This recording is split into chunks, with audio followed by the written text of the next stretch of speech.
नमस्कार। जय श्री कृष्णा। श्री गणेशाय नमः। श्री सीतारामचंद्राभ्याम नमः। वाल्मीकि मुनि की जय हो। माँ भगवती सरस्वती की जय हो। राम राम जय राजा राम, राम राम जय राजा राम, राम राम जय राजा राम, राम राम जय राजा राम। श्रीमद् वाल्मीकि रामायण अयोध्या कांड से आज चतुःसप्ततितमः सर्गः सुनो। पिछले सर्ग में भरत ने क्रोध से अपनी माँ कैकेयी को धिक्कारा और इस सर्ग में अपनी माँ को क्रोध में धिक्कारते हुए अधिकारों से वंचित करेंगे। साथ ही साथ एक माँ का हृदय कैसे क्रूर है और माँ कैसे दयावान होती है, इसकी एक कथा भी सुनाएं। शुरू से आखिरी तक सुना करें। तत्व तो एक एक श्लोक में, थोड़े से श्लोक में नहीं, पूरे सर्ग के श्लोक। आइए भरत महाराज के, धर्मात्मा भरत के हृदय में श्री राम के प्रति और पिता के लिए जो दुख है और माँ के लिए जो क्रोध है, वह सब इसमें सुनिए। अपनी माता की निंदा करते हुए भरत जी ने कहा कठोर वाणी में, दुष्टता पूर्ण बर्ताव करने वाले क्रूर हृदय कैकेयी, तू राज्य से तो भ्रष्ट हो ही गई है और तूने जो कृत्य किया वह भी तुमने धर्म का परित्याग कर ही दिया। अब तुम मरे हुए पिता महाराज के लिए रोना मत, क्योंकि तू पत्नी धर्म से भी गिर गई, अथवा मुझे मरा हुआ समझकर जीवन भर पुत्र शोक में रोना। श्री राम ने अथवा अत्यंत धर्मात्मा महाराज ने तेरा क्या बिगाड़ा, जिससे एक ही साथ उन्हें तुम्हारे कारण वनवास और मृत्यु का कष्ट भोगना पड़ा। कैकेयी, तूने इस कुल का विनाश करने के कारण भ्रूण हत्या का पाप अपने सिर पर ले लिया, इसीलिए तू नरक में जा और पिताजी का लोक तुझे न मिले। तूने इस घोर कर्म के द्वारा समस्त लोगों के प्रिय श्री राम को देश निकाला देकर जो ऐसा बड़ा पाप किया, उसने मेरे लिए भी भय उपस्थित कर दिया। तुम्हारे पाप से मैं भी भयभीत। तेरे कारण मेरे पिता की मृत्यु हुई, श्री राम को वन का आश्रय लेना पड़ा। मुझे भी तूने इस जीव जगत में अपयश का भागी बना दिया, मुझे भी तूने कलंक का टीका लगा दिया। राज्य के लोभ में पड़कर क्रूरतापूर्ण कर्म करने वाली दुराचारणी पति घातनी, तुम माता के रूप में मेरी शत्रु, तुझे मुझसे बात नहीं करनी चाहिए। कौशल्या, सुमित्रा तथा जो अन्य मेरी माताएं हैं, वे सब तुझ कुल कलंकनी के बर्ताव से, कृत्य से महान दुख में पड़ गई हैं।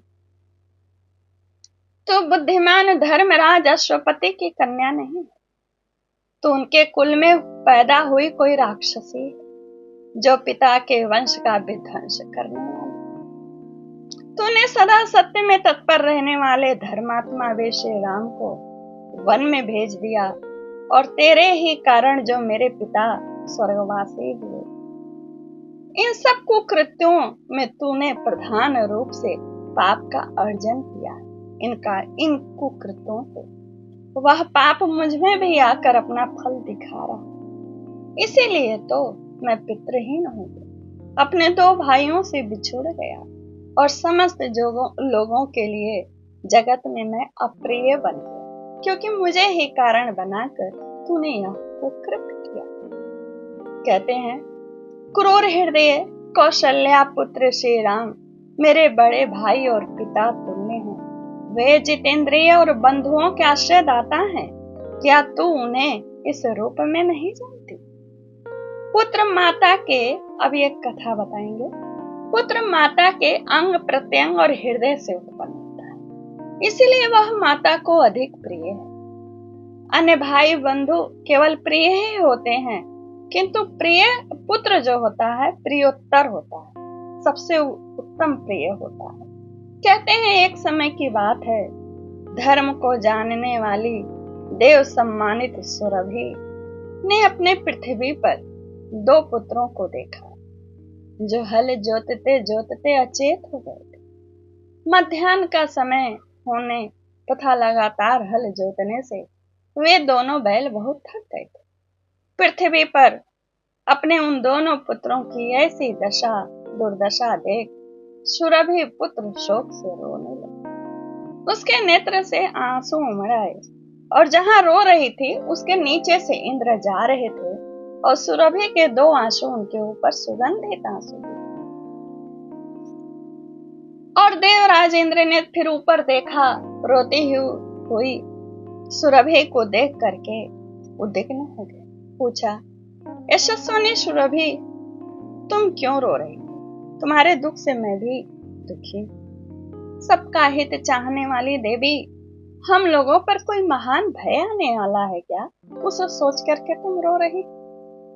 बुद्धिमान देवराज इंद्र के इस प्रकार पूछने पर बोलने में चतुर और धीर स्वभाव वाली सुरभि ने उन्हें इस प्रकार उत्तर दिया, देवेश्वर आप शांत हो, तुम लोगों पर कोई कहीं से भय नहीं है। मैं तो अपने उन दोनों पुत्रों की विषम अवस्था घोर संकट में मग्न हुआ देख शोक से रो रहे। ये दोनों बैल अत्यंत दुर्बल और दुखी हैं। सूर्य के किरणों से बहुत तप गए हैं और ऊपर से वह दुष्ट किसान उन्हें पीट रहा है। मेरे शरीर से इनकी उत्पत्ति हुई है। ये दोनों भार से पीड़ित दुखी हैं, इसलिए इन्हें देखकर मैं शोक से संतप्त हो रही हूँ, क्योंकि पुत्र के समान प्रिय दूसरा कोई नहीं।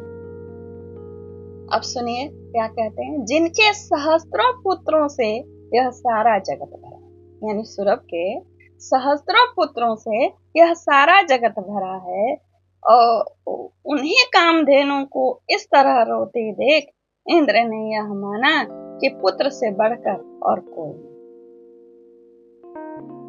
कहते हैं कि देवशर इंद्र ने अपने शरीर पर उस पवित्र आंसू की सुगंध को देखकर सुरभि को सबसे श्रेष्ठ माना, जिनका चरित्र समस्त प्राणियों के लिए समान रूप से हितकर और अनुपम, यानी सहस्त्र पुत्रों से भरा था लेकिन दो पुत्रों के लिए रो रही थी।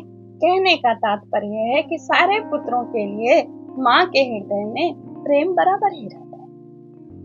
और इसी पर भरत जी कहते हैं कि जिनके इतने पुत्र थे और दो पुत्रों को कष्ट में देख करके सुरभि रो पड़ी, तो जिनके एक ही पुत्र हैं वे माता कौशल्या श्री राम के बिना कैसे जीवित रहे? इकलौते बेटे वाली उन सती साध्वी कौशल्या का तूने उनके पुत्र से विच्छोह करा, इसीलिए तू सदा ही इस लोक और परलोक में भी दुख ही पाओगे। मैं तो यह राज्य लौटाकर भाई की पूजा करूंगा और यह सारा अंत्येष्टि संस्कार आदि करके पिता का भी पूर्ण रूप से पूजन करूं। अतः निसंदेह मैं वही कर्म करूंगा जो तेरे दिए हुए कलंक को मिटा सके। महाबली महाभाव कौशल नरेश श्री राम को यहाँ लौटाकर मैं स्वयं ही मुनि जन सेवित वन में प्रवेश करूं। पूर्ण संकल्प करने वाली पापनी पूर्वासी मनुष्य आंसू बहाते हुए अवरुद्ध कंठों मुझे देखें और मैं तेरे किए हुए पाप को बोझ ढोता रहूं, यह मुझसे नहीं। अब जो उनको कहते हैं, जो कहते हैं करने के लिए, अब तू जलती आग में प्रवेश कर जा या स्वयं दंडकारण्य में चली जाए अथवा गले में रस्सी बांधकर प्राण दे दे, इसके सिवा अब तेरी कोई गति नहीं है। मैं कुछ भी इस पर ध्यान नहीं दूंगा। सत्य पराक्रमी श्री रामचंद्र जी जब अयोध्या की भूमि पर पदार्पण करेंगे तभी मेरा कलंक दूर होगा और तभी मैं कृत्य करूंगा। यह कह करके भरत वन में तोमर यानी ये ताड़ के पेड़ जैसे कट के गिर जाते हैं, वैसे ही पृथ्वी पर दुख से क्रोध से फुफकारते हुए गिर पड़े। उनके पृथ्वी पर गिरते ही उनके नेत्र क्रोध से लाल हो गए वस्त्र ढीले पड़ गए, सारे आभूषण बिखर गए टूट कर। इस तरह यहीं पर इत्याशय श्रीमद् रामायण वाल्मीकि आदि काव्य अध्याय कांडे चतुसप्ततितमः सर्ग यहीं पूर्ण होता है। महाराज उन्होंने कैकेयी को इस वीडियो का सार यही है कि कैकेयी को पारिवारिक समस्त अधिकारों से दूर रहने को कहा, पिता के लिए मत रो, और जितना ही क्रूरता से बोलना था भरत जी ने अपने दुख को वाणी से प्रकट किया था इस सर्ग में। और पंच सप्ततितम सर्ग में कौशल्या के सामने भरत का शपथ करना। सुनिएगा जरूर, लाइक कमेंट शेयर करिए। धन्यवाद, नमस्कार, जय श्री कृष्ण।